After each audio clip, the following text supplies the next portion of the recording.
Eh bien, bonjour à tous, on se retrouve dans une nouvelle vidéo et aujourd'hui on va créer donc une commande, créer une commande qui va à peu près on va dire servir. Donc déjà on va créer un dossier ici, un fichier pardon qui va s'appeler addrol.js et donc justement cette commande va permettre d'ajouter à un utilisateur, donc à un utilisateur mentionné, un certain rôle. D'accord? Enfin le rôle mentionné dans la commande. Donc en d'autres termes, ce sera quelque chose comme add role et ensuite là on aura le member et ensuite on aura ici le rôle à ajouter. Voilà, c'est ça qu'on aura.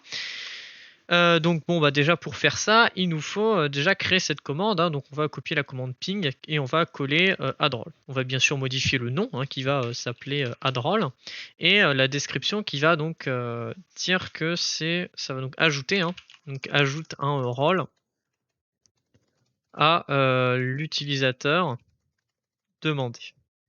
L'utilisateur indiqué, on va dire, voilà, indiqué. Ajoute un rôle mentionné. Voilà, ajoute le rôle mentionné. Et ensuite, on peut ici ajouter donc déjà une première option, hein, qui va être bien sûr le membre, donc user option. Et ensuite à l'intérieur, donc on aura option et on pourra ensuite déjà modifier son nom, hein.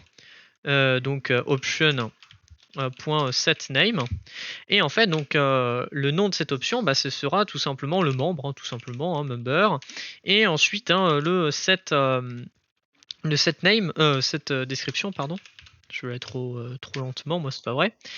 Et donc ça sera hein, le membre tout simplement, on va pas aller plus loin. Et ensuite hein, set required pardon, et on va mettre d'accord hein, pour que on oblige l'utilisateur à spécifier cette option.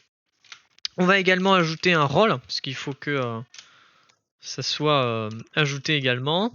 Donc add role, toc, voilà. Point set name. Pourquoi je dis add role, hein, mais voilà. Et à l'intérieur, donc on va mettre hein, le rôle tout simplement.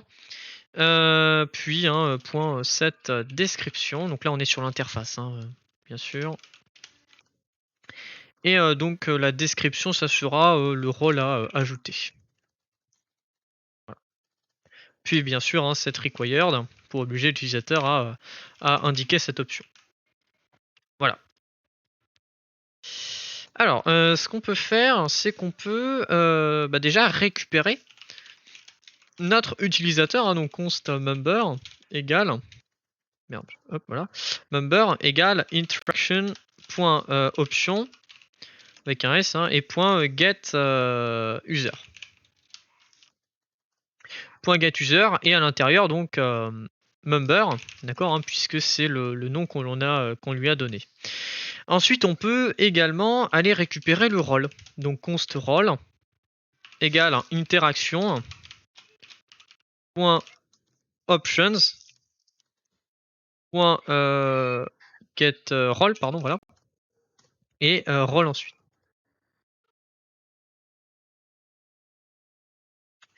Alors du coup continuons. Donc on en était rendu à la récupération des membres et des rôles. Et donc pour ajouter un rôle à un membre, hein, il suffit de faire un member .role squad comme on a vu hein, dans la dernière vidéo et ensuite rôle. Et ensuite le rôle a été ajouté correctement à et on peut même le mentionner hein, à member. Et on peut même mentionner le rôle également. Au lieu de mettre rôle, le rôle, donc on peut mettre, ou peut-être le rôle et ensuite le mentionner. Donc le rôle a été voilà, donc là on aura le rôle, donc rôle hein, a été ajouté correctement au member, hein, donc au membre ici. Voilà.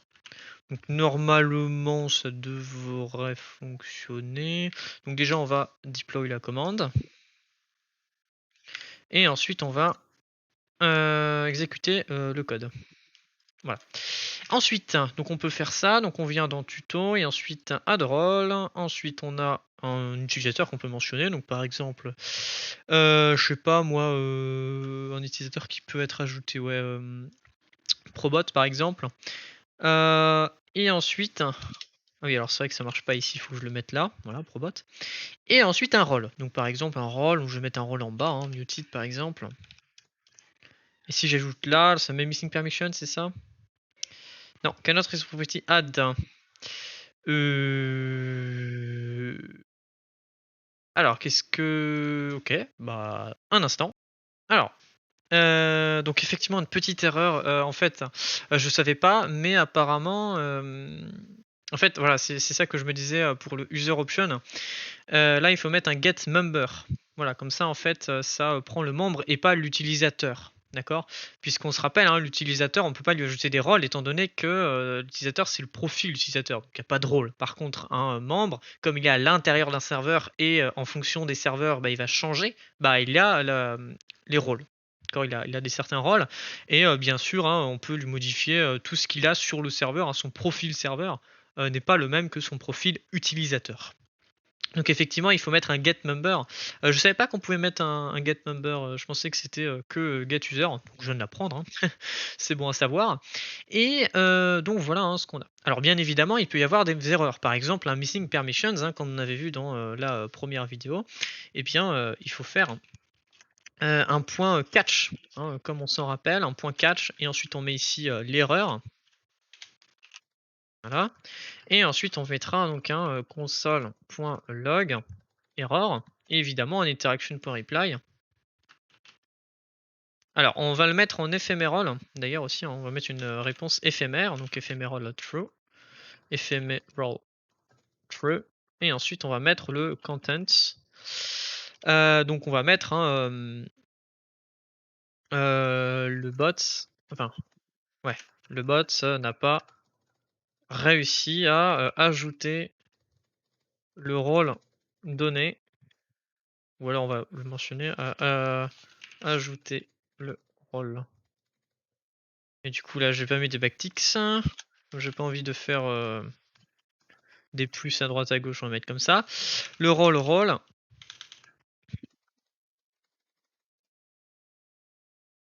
Ah, alors je sais pas si ça va fonctionner si je suis en réponse éphémère.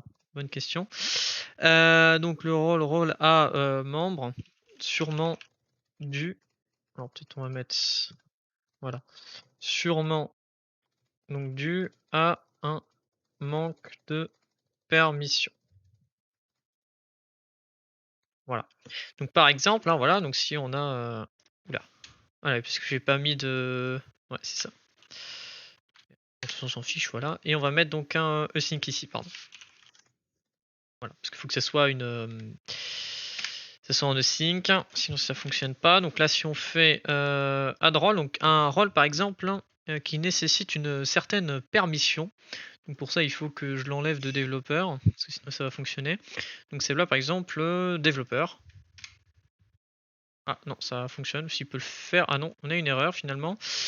Oui, on aurait dit reply, pardon. Ctrl X. Alors, le développeur a été ajouté correctement. Donc on va faire un point then async et ensuite hop. Voilà, c'est comme ça en fait, hein, qu'on peut faire pour gérer. Ah, qu'est-ce que j'ai fait là?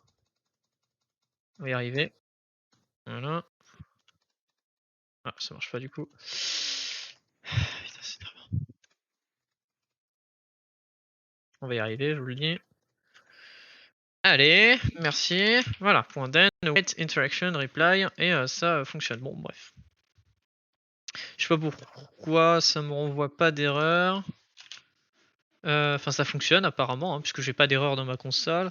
Parce que là, moi, si je demande à moi. Ah oui, parce qu'il a les permissions administrateur et qu'est-ce qu'il est tout en haut, c'est ça ou pas? Non, pourtant il est pas tout en haut. Donc là, normalement, le Rocketbot, il peut pas me l'ajouter, par exemple. Rocketbot.